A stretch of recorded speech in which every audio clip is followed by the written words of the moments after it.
You're watching Drakewing Gaming. Enjoy the video.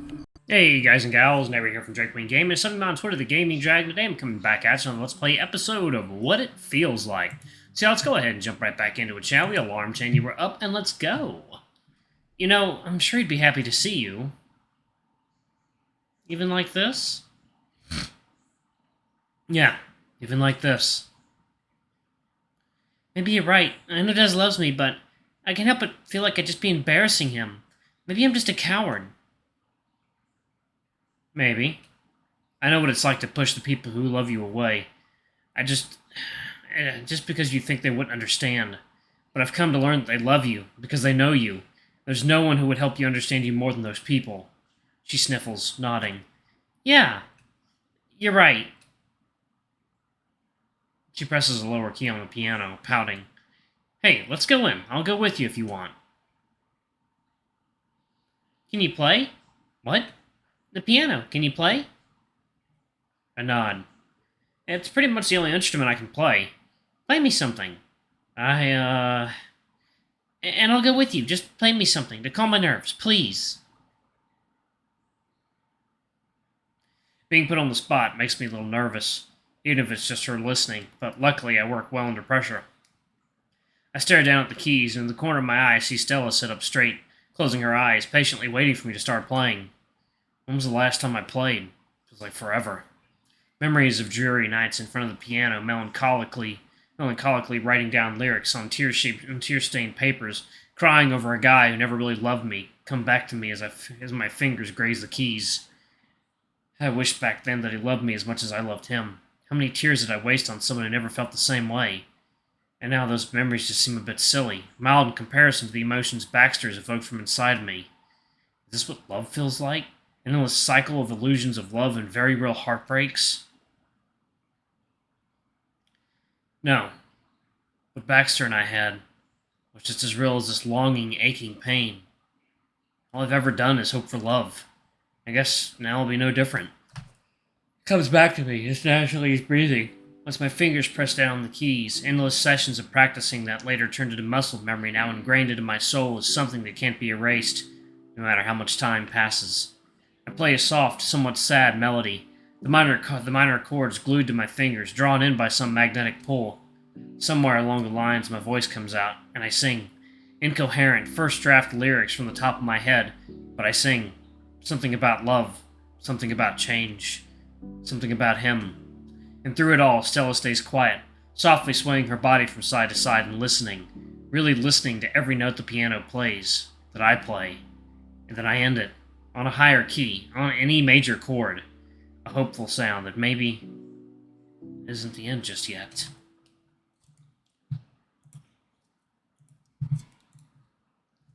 Stella opens her eyes once I've finished, staring down at the piano, resolve brewing behind those emerald green irises of hers. Thank you, Mylo. You probably don't realize how much you've helped me, but I'm sure it must feel insignificant, talking to me, playing the piano. But it does help. Whenever I'm with you, I never feel like I have to pretend to be someone I'm not.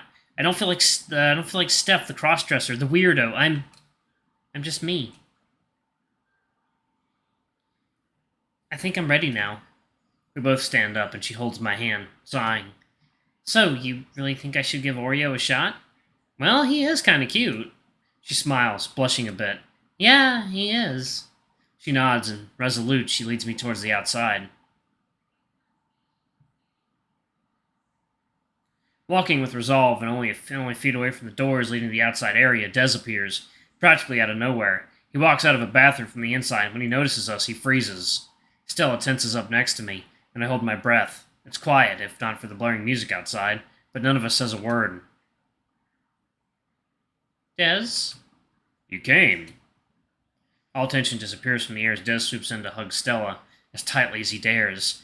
She seems taken aback at first, unsure whether or not to reciprocate the gesture. Dez, I'm sorry. I didn't know how to explain all this to you. It's okay. You don't have to say anything. He shakes his head, laughing, holding back tears. I'm just so happy you're here. Mom and Dad. They're not here. I told them not to come if they wouldn't want you here as you are. He pulls away, holding her by the shoulders. Look at you. So you can wear a dress longer than 6 inches.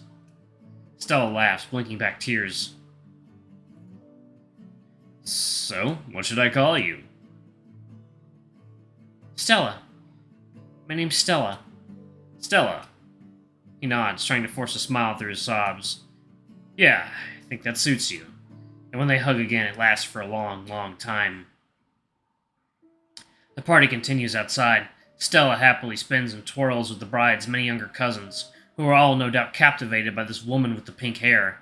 Lizzie and Wyatt slow dance together, no matter how fast or upbeat the song currently playing is. She steals glances at me, smiling, perfectly content in Wyatt's protective arms. I just smile back. All in all, I guess I can say I'm happy. Food is nice, the drinks feel good, the ambience is full of joy, and I love love and family, all of which I have in my life. And yet, still, my mind falls on Baxter. If I never see him again, move on, fall in love with someone else, I could be happy. I could feel fulfilled, perfectly fine with the situation. Live my life without him in it. I could, but I don't want to. I really don't want to. Hey. I snap out of my own thoughts, and standing before me is the man of the hour himself.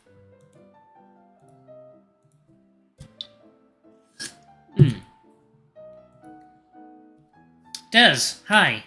You enjoying the party? I nod, forcing a big smile. It's awesome, really. He nods, smiling back. Then he jerks his head to the dance floor. Come dance with me. With you? Shouldn't you be with your wife?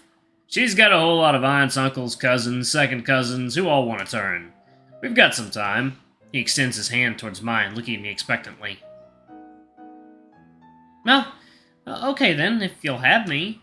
I take his hand, and he gently pulls me towards the center of the floor.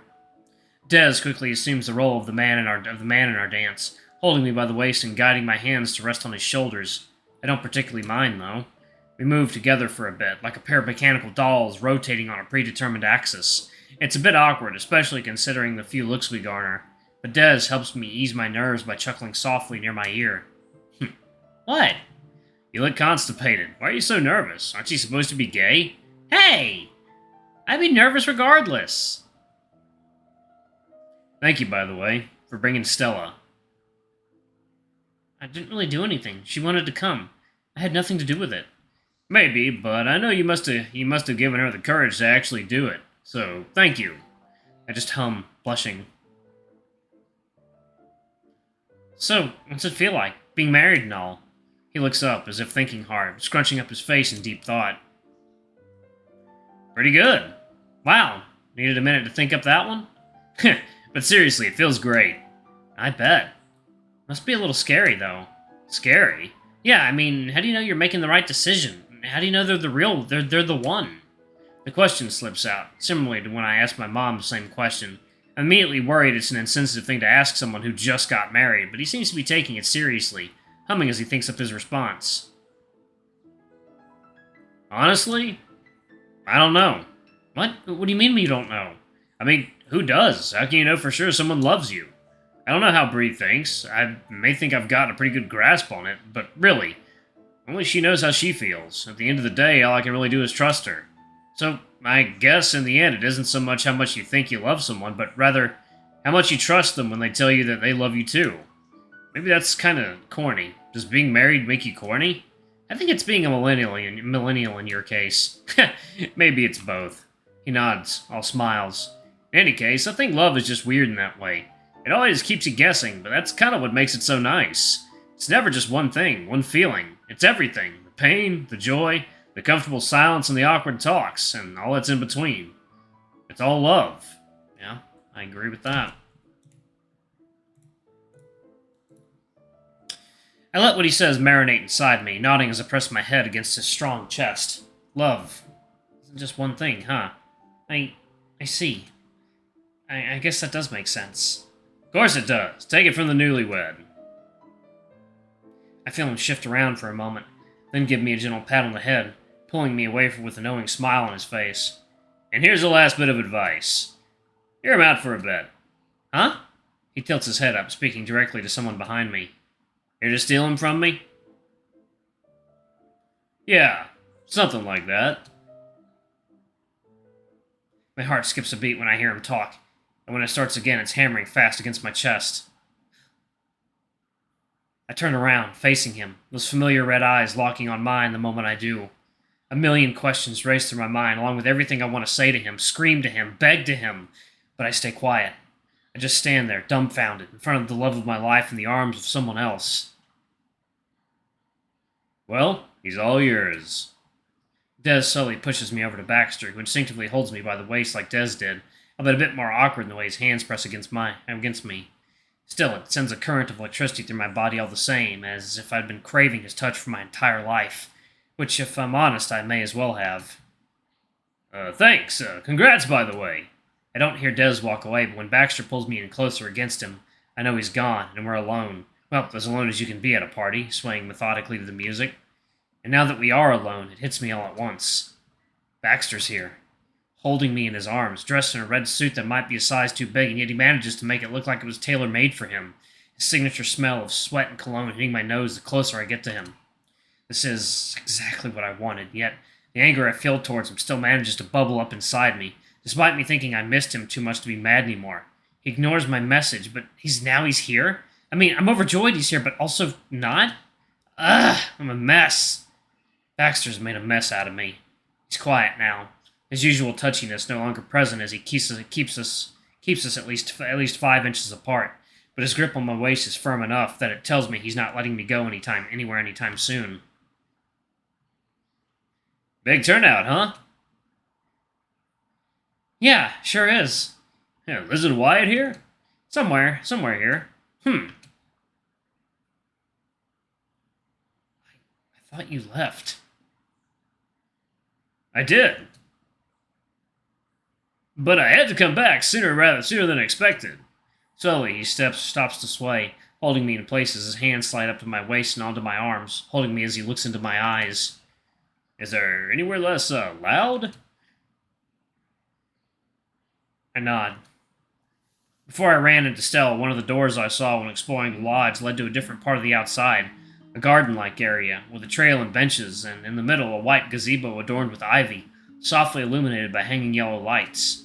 A few people are already here, on the trail speaking on the phone, or sitting on a bench smoking a cigarette, but the gazebo is empty, and I lead Baxter straight towards it.